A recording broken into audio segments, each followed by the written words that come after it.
Hey, what's up, YouTube? Welcome back. Good afternoon, or good morning, or whatever, wherever you guys are. Today we're going to be doing something a little bit different that I haven't done in a few years now, and that's actually going to be showing you like very high-rated games on my channel from me playing, which is weird because I haven't really like pushed high rating in quite some time. I've been focused on YouTube and focused on everything else that I really haven't had time to do that or energy to do that. But when I get back from those three trips, the New York trip, the Vegas trip, the LA trip, to Blizzard, I felt really ready to go, ready to play. I felt very rejuvenated, and I actually got back into the game. And I queued with people that I just found on the pre-made groups, just the LFG groups. They were about 2,400 current rating. I was about 2,400 current rating. We just played together, and we went on a 20-something game win streak. And had some really, really awesome queue sessions and played really well together. And we actually used no voice at all, and we're just playing the game. And we actually went on a 20-game win streak, and now we're all the way up at 2,700. I want to jump into a game at 2,700 MMR against a couple rank 1 players, and I'm going to show you and walk you through these games, right? Because I want you guys to be able to learn and experience this journey with me. So if I'm going to get high rating, I want to share these high rating games with you. And I was able to record quite a few of them, which I can release over the next couple weeks if you guys actually want me to do so. So be sure to leave a comment down below. But as you can see, we're going to be playing against Disc Priest, Feral, and Survival Hunter, which do an incredible amount of damage to Warlocks. It's very, very hard for us to survive. So as you can see, I'm starting to build out Icicles, but both of them actually open up onto my Warlock there. The Freezing Trap landed onto my Restoration Shaman, which procced his adaptation. So right off the bat, that's how just like crazy, they have started their game. Their objective is to basically use Freezing Trap on cooldown every time it becomes available onto my Restoration Shaman, and then while he's in CC, eventually he will not have the ability to save my Warlock from dying because my Warlock cannot kite these two people very well, the Survival Hunter and the Feral Druid. So my job in this game is really just to do a crazy amount of damage and keep the pressure up, and then at certain moments in the game, land a counterspell on the priest and hopefully land a kill. But the problem with that is that all of them will have different types of survivability. So with the hunter, obviously he's going to have Roar Sacrifice. The feral is going to have 2 survival instincts. They can run if they want to. They can do a lot of things. But I'm pretty much just going to be doing a huge amount of damage. And how damage works as a Frost Mage is you put Frozen Orb down, and then you start putting Blizzard down. And since there's 4 targets, there's 2 pets and 2 arena enemies in the same area, Frozen Orb actually resets by how many times Blizzard hits. So if Blizzard hits 4 targets continuously, Frozen Orb is going to come out very quickly. So as you can see, I pop damage really quickly. The Feral Druid gets Capacitor Totem. He's at 64%. The Hunter's at 76%. And we're just doing a huge amount of AoE damage right now, trying to put out as much pressure as possible with my Warlock, right? Because that's what we want to do. We want to do a huge amount of damage to both of them since they're both, they're not running away right now. And we're trying to force their defensive cooldowns.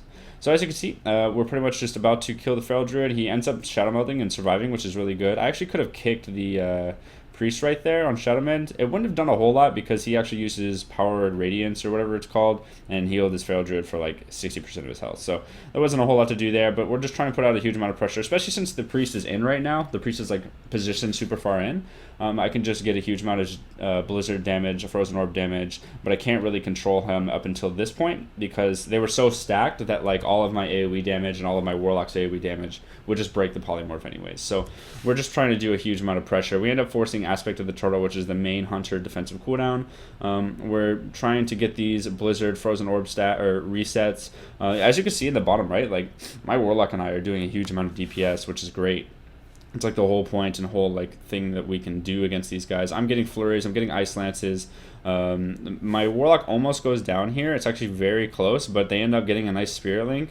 I tried to blink into it, actually missed a little bit of a mistake, but we do overlap Earthen Totem and Spirit Link, which is pretty necessary, I would say, because of the amount of damage they're able to put out. So right now, like, we're in a pretty dire situation because we don't have a whole lot of defensive cooldowns left. We had to use Earthen Totem, we had to use Spirit Link, and we had to use our Shaman's adaptation there, which is really important. So it's really hard for us to survive right now. Pretty much all we have right now is Gate to like kite a little while, and like our warlock, he's on a timer. He needs this game to end right now, or else we're going to be in trouble. So what we're going to do here is we're actually going to try and get some pressure out on the hunter, since he already uses Aspect of the Turtle. We use our Common Storm Ice Nova combo. I start to try to CC the priest, but he lands a nice fear on me. The priest is also pretty much right now because he can't keep up with all that pressure.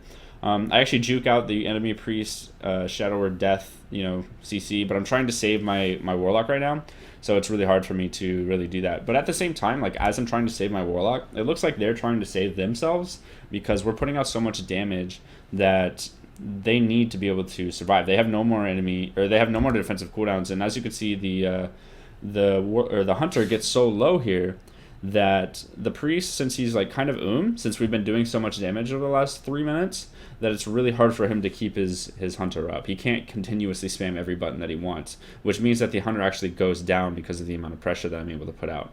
And since they're starting to run away, like this, for all you guys that fight MLS, let me just point this out. And at any point you run away, like you run and reset, that is like the best case scenario for MLS. So if that helps you at all, like I know that it's probably not advantageous for me to say that, but like when you start to run away like this hunter's doing, like that screws everybody. Like you can't run away. You can't allow us to cast and allow us to get our blizzards and rain of fires and everything out, or else we're just gonna kill you. Like that's kind of like the point of this comp, is to get range from people. But we actually take down the feral there because the hunter was a little bit too far to interrupt our warlock.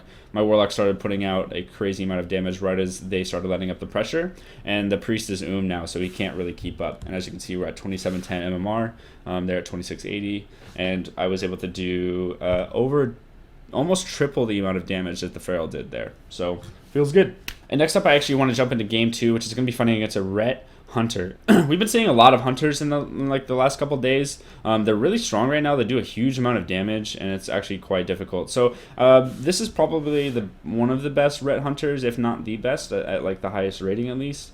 We're fighting against a Disc Priest as well, so he's a little bit difficult to CC, but I actually end up juking his death just a moment ago. So how that works is like you cast Polymorph, and then you almost finish the Polymorph cast on the Disc Priest, and then he uses that ability, that Shadow or Death ability, that allows him to get out of that CC.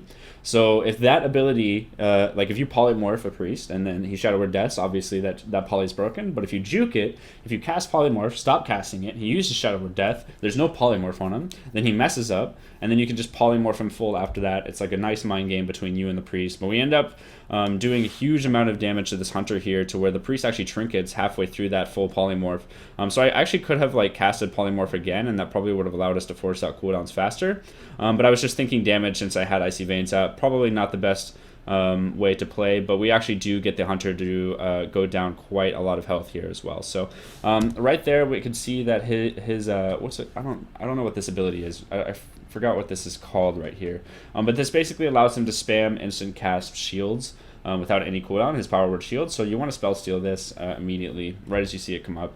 But right now we're just trying to do a huge amount of damage to this hunter. And the priest actually Shadow Word Deaths my polymorph there, the full one, so we're not able to do a whole lot of CC to him right now. And I'm actually getting CC'd, which is odd because they're really, should be using Scatter Shot onto my shaman.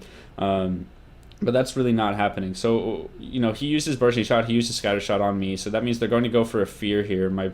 Their priest is going to go for a Fear on my shaman. I think he actually ends up landing it. If not, oh, no, I sheep him full. So he wasn't able to land that, but there was actually a full Hammer of Justice onto my shaman. And then after that, you're going to see that he actually lands the Fear onto my shaman as well. So my Warlock is in a lot of trouble here right now. But all I'm trying to do is just do a huge amount of damage to the hunter so that they have to run away eventually. Because that is how you kind of play this comp. Like you can't always run away, especially against like a team that's going to go super hard on my Warlock. Like as this team comp, like you can't just like use gate. The Warlocks can't kite very well, especially on this map. So what we have to do is just do a huge amount of pressure, run the priest mana dry, do that over time. It's not like super fast, but you can eventually, and just keep the damage up. Like you can see, I'm still rocking 150,000 DPS. I'm still rocking 163 with my Warlock, and we're still able to put out a lot of pressure onto this Warlock, or onto this hunter. Excuse me. Our Warlock actually gets really close to death there, but our Shaman is able to pick him up because they ran out of crowd control. But as you can see, Hammer of Justice is actually available again.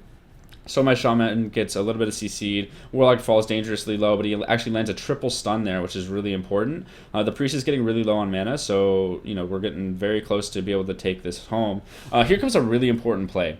Like if I didn't do this play, we would have lost the game for sure, 100%. So I see that the Hunter is positioning towards the Shaman, and he has Scatter Shot. So what he's going to try to do is use Scatter Shot, and then he's going to try and throw a Freezing Trap down. But you can actually like stand on the Freezing Trap and use that Freezing Trap. Like you can take the Freezing Trap, and that means that my Shaman's not going to be CC'd, which is extremely important. So as you can see, I'm standing right on my Shaman, like right in between the Hunter and the Shaman, like right in front of the Shaman. So this guy has to like click behind the Shaman in order to land this Freezing Trap. It doesn't work. So this is it right here. This is like the most important play, so pay attention. This has to like land on the ground, and I actually end up like it lands like right on me, and I actually take the Freezing Trap. I actually like save it, which is like super important. And then my Shaman actually ends up saving the Warlock. He gets feared, but he's actually, I think he's able to get out of that or not. Oh, he's not able to get out of that. And our Warlock is dipping extremely low. Okay, so we actually end up doing a huge amount of damage to this Hunter, this Hunter right here. And then Spirit Link also goes down since it's a ranged Spirit Link. I blink into the Spirit Link, save my Warlock, and then flurry the Hunter for the kill immediately. So if I did not save that or take that Freezing Trap, and then also blink into the Spirit Link, we would have died. We would have probably lost. And then I also was able to kill the Warlock at the same time. But my Warlock did also land a huge amount of damage out very quickly there. So that, I mean, like, it was like a team effort, right? Like, we all did the right thing. Shaman pressed Spirit Link.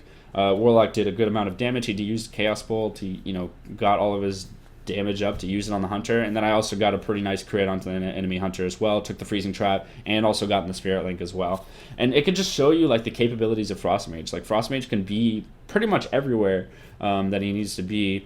And then we can also do a huge amount of damage, and we can help our teammates out where we can. But Hunter teams are very difficult for us right now. We're still trying to figure that out. But regardless, guys, I wanted to show these high MMR games with you. If you enjoyed this, be sure to give a big thumbs up. And also subscribe to my YouTube channel. If you guys are enjoying this high MMR gameplay, I'll continue to try my best to keep myself up there. I don't play 15 hours a day like a lot of these ranked ones do. So thanks for watching, guys, and I will see you all tomorrow.